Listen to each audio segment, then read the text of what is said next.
Thank you. I'm really happy to be with you all. Thank you for the invitation. I'm going to share my screen. Can you see my screen? Yes, Is my sir. s- Okay, so I'm really speaking out of things which God has been teaching me personally. I haven't fully learned these things, but I think they are important for me, and I hope they will be a blessing to you. So I'll just pray that God will speak. Father, we thank you for this evening. Hide me, Lord. I'm a sinner, a wretched sinner. I don't deserve to speak about you, but may your word personally touch your children. May they know that you're real in their lives, speaking to them even as they hear the message tonight. We thank you. We pray in Jesus' name. Amen. So I was very happy to see that you guys were doing a quiz. I'm going to ask some questions as well. So, first slide. Who said these words? Can you tell me?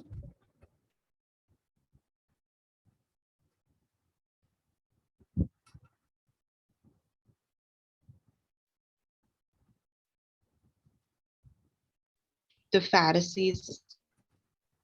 Okay, in which context? Okay, which book of the Bible is it in?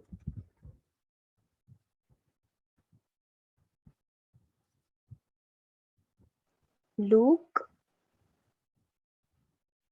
Okay, it's not in Luke. Any other guesses?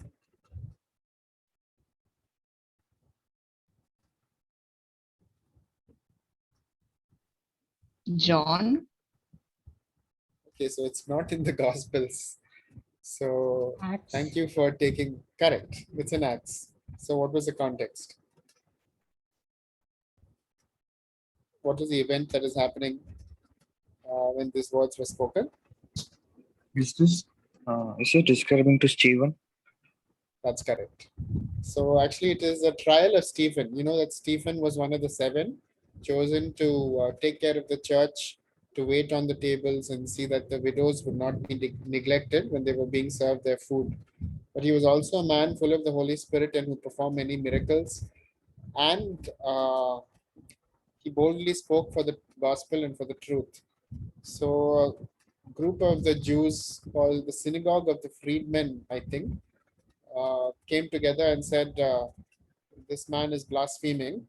And what was the accusation they said? They actually said he's blaspheming against our great temple, our holy temple. He's saying that Jesus has said this temple is going to be destroyed. So that was really the accusation. Now keep that in mind carefully because we'll come back to it.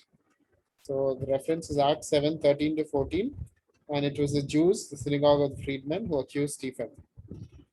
Okay, but Stephen actually made a counter argument, and you know that was the last speech he did before he was martyred. And if you study that speech very carefully, Stephen is actually making a point against the accusation. So the accusation was what? Our holy temple is being threatened by this Jesus and this Stephen.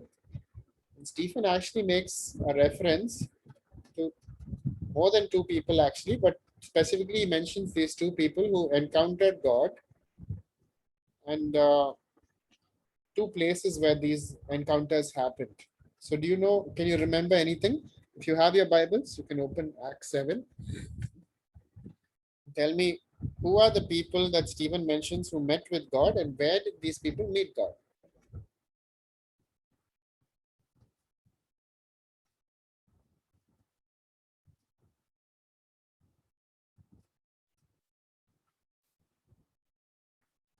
Try. I'm waiting for your answer.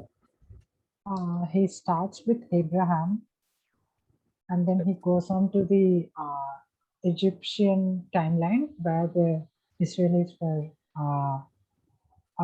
bondage of slavery, and then he goes on to Abraham Abraham, then he goes to Moses.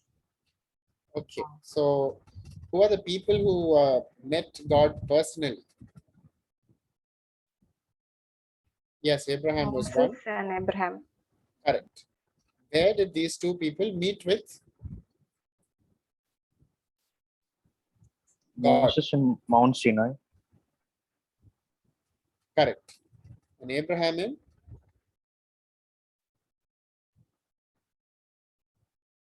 The land of Haran. yeah, I think my version says Mesopotamia. Did you have that? Yes, yes. God appeared to Mesopotamia. Abraham in Mesopotamia. So actually, Stephen is making a very interesting point. Okay. So the God of glory appeared to our father Abraham while he was still in Mesopotamia. On the other hand, Moses found this angel, and the angel said, I am the Lord. We know that it was God's presence. And where did this happen? At Mount Sinai, which is a desert far away. So what is Stephen trying to prove here? Think about the accusation and think about what Stephen is now trying to say. What do you think Stephen is making these points for?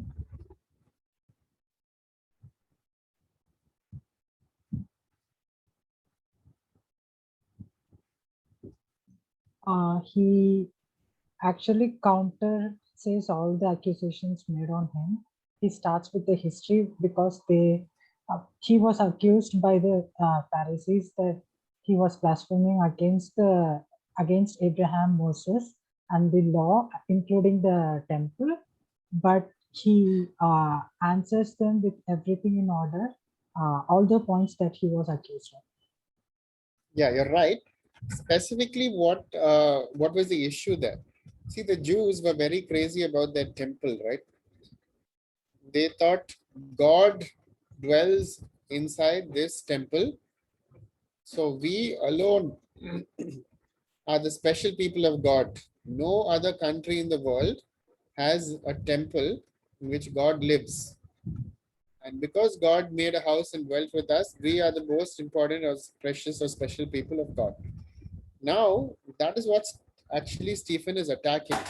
Saying you are going on and on about your temple, but look into your own history. Abraham, your forefather, met God before there was any temple at all. All the way in Mesopotamia, Abraham met God. Then he says, Moses, your other great leader of your history, he met God not even in Israel, in another country. It is in Arabia, Mount Sinai. And that's where God appeared to him. What is he actually saying there? He's saying, you're getting it completely wrong when you say temple, temple, temple, temple. God is not looking for a temple to sit inside. God is looking for something much greater. So the whole story of the Bible is about God wanting to live with people. If you look at the Garden of Eden, we know that God lived with Adam and Eve in the garden. He visited them. They had beautiful fellowship. But then because of Adam and Eve's sin, they could not stay with God anymore and they were thrown out of the garden. Ever since then, the whole story of the Bible is about God wanting a house to be with people, right? So the whole story of Exodus and the tabernacle and the Mount Sinai meeting is about God trying to meet with people. But unfortunately, people kept sinning and rejecting him. Right at the very Ten Commandments site, they worshipped a golden calf. And then again and again, they sinned against God and God disciplined them. Then finally, King David, he was one person who understood God's desire. And he also wanted that same thing. He said, God, I want to build a house where you can actually live with us. But David also had a shock because, he moved the ark. And in the process, a man called Uzziah, I think, died. Because you can't just be casual around God's presence because God is holy and we are sinful. But David did get the temple built through Solomon. And for a while, it was beautiful. God was living with his people. The people were prospering. But then again and again, the people fell back into idolatry. And eventually, what happens? How did the temple get destroyed? In Ezekiel, it says, Ezekiel 10, the temple is a filthy place full of idols. And God's holy presence departs from the temple. Like a chariot lifts up and God's presence is there and it goes out and moves away to the temple. And it goes and rests outside on Mount of Olives. So we actually see this very sad thing where God leaves his people. And then there is the destruction of Jerusalem. the city where God was supposed to live. And all these things happen in the Old Testament. But thankfully, that's not the end of the Bible. And the rest of the Bible is about the story of how God still comes back with a love which never stops because he wants to live with human beings. And then we have the whole story of Jesus, where finally, because of Jesus's penalty and his perfect sacrifice, we know that the veil of the temple was torn. It symbolizes that God is no longer shut up in a place and we are no longer shut out. There is now a continuation, or we are in community with God's presence. So that is the whole story. And finally, we see in Revelation, again, a beautiful garden city. It's not just a garden anymore, but it's a garden and a city. It's even better than Eden. And we have fountains and parks and rivers and streets of gold and walls of precious stones and the most incredible beauty. So that is where God dwells with his people, and there's no temple in the New Jerusalem because God's presence is continuously there. God doesn't need to be shut away in a temple. So that's what Stephen was trying to tell the Jews, and they were not getting it. They were still stuck in the Old Testament mindset that God needs to be in a temple and we are therefore precious and special because of it. But Stephen is saying we've got a new revelation in which God is now with us. And therefore, God is no longer in the temple. So where is God? So it says in 2 Corinthians chapter 6, we are the temple of the living God. I will live with them and walk among them. I will be their God and they will be my people. So come out and be separate. Touch no unclean thing and I will receive you. I will be a father to you and you will be my sons and daughters, says the Lord Almighty. God is calling each one of us to be holy temples for him. And Paul says, this earthly tent I live in, but even if it's destroyed, I have a heavenly dwelling from God. So our bodies are God's temples. In 1 Corinthians chapter 5, it says, do you not know that your bodies are temples of the living God? So we have to keep this body holy for him. Problem is that we haven't stopped we haven't stopped being sinful people. Our hearts are still prone to wander away from God, prone to idolatry. In Hebrews, it says that things that happened in the Old Testament were examples for us to keep us from setting our hearts on evil things as they did. So just because we have these promises, it doesn't guarantee our inheritance. We have to persevere in our worship so that our hearts are pure, so that our hearts remain set on God. Because it's very easy for us to fall into different kinds of idolatry. Someone said it like this: our human hearts are idol factories. We are always manufacturing some kind of new idol or the other. You may say, hey, I'm brought up in a church or a Christian home or something like that, and I don't have any idols in my house or in my room. But idols today are much more subtle than what we think of. If you look at it, the idols that we see around us, they're all actually symbols of spiritual things. Like we have the god of beauty or wealth, or goddess of wealth, or god of wisdom or knowledge. All these things are there in all the Greek culture, the Roman culture, even the Hindu culture.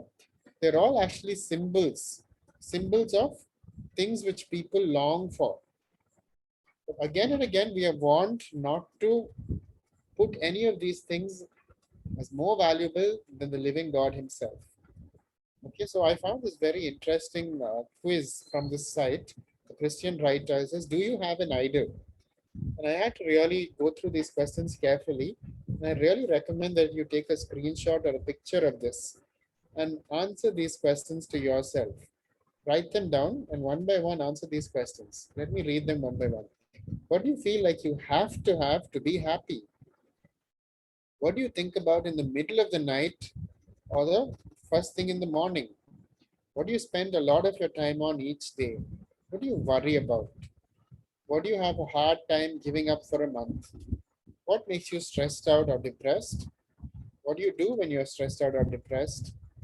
What do you do to avoid the things you don't want? What areas of your life do you struggle the greatest? Where does your sense of self-worth come from? Where do you escape when you're having a hard time in life? What do people tell you that you spend too much time on? What do you hide from others? What do you talk about too much? What could you not live without? So if you honestly answer these things, you'll find from time to time, all of us get carried away into different things. I can say there was a time when I was obsessed about my work and studies. There was a time I was obsessed about saving money. There was a time I was obsessed about being fit and healthy. Sometimes I get so carried away with something that it becomes what I'm thinking about morning, night, noon. All of these things are idols, and God wants us to avoid idols. So you need to keep asking yourself, Lord, are you more precious to me than any of these things? See, the world is full of idols. I just Googled idols, and these are some of the things which came up. So whether it's prestige or eminence or wealth or various success or fitness. But remember that the thief comes only to steal and kill and destroy. Jesus said, I have come that they may have life and have it to the full. So abundant life can only come when Jesus is our Lord. So does that mean that we can never have any of those other things? It doesn't mean that at all. What it means is ask God to direct your goals. Lord, how much do you want me to work? How much do you want me to exercise? How much do you want me to save money or other things?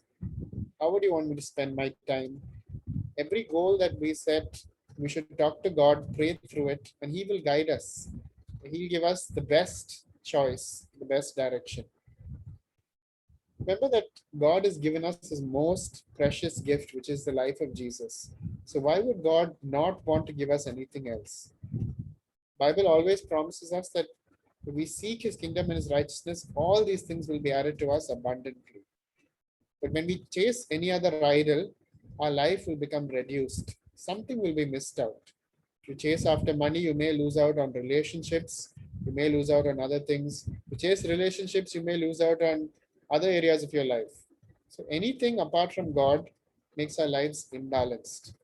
God is the only one who is worth following and worshiping all our lives. So let's just take a time after this to think about that. Do you have any passions which are endangering your relationship with God? The only answer is to return to Jesus because He's the only one who can actually deliver us from our idols. Come to me, all you who are weary and burdened, and I will give you rest. One of the things that I've noticed is when I'm going astray, my heart is very restless. I don't feel comfortable. I can't sleep easily. I toss and turn trying to go to bed at night. I'm more tired. The real rest and peace can only come when you are in the presence of God. So Jesus says, take my yoke and learn from me, for I am gentle and humble in heart, and you will find rest for your souls. My yoke is easy and my burden is light. Always think of how my little one goes to sleep comfortably when she knows either her mom or dad is nearby. It's like that when we know God is near, our burdens are uh, off on His shoulders. That's what gives us rest. So just to conclude, our bodies are God's holy temple. God will not share His temple with anything else. God wants us and loves us too much to lose us to anything else. So our hearts and minds must be wholly devoted to Him. We know that if we are pure in heart, one day we shall see Him.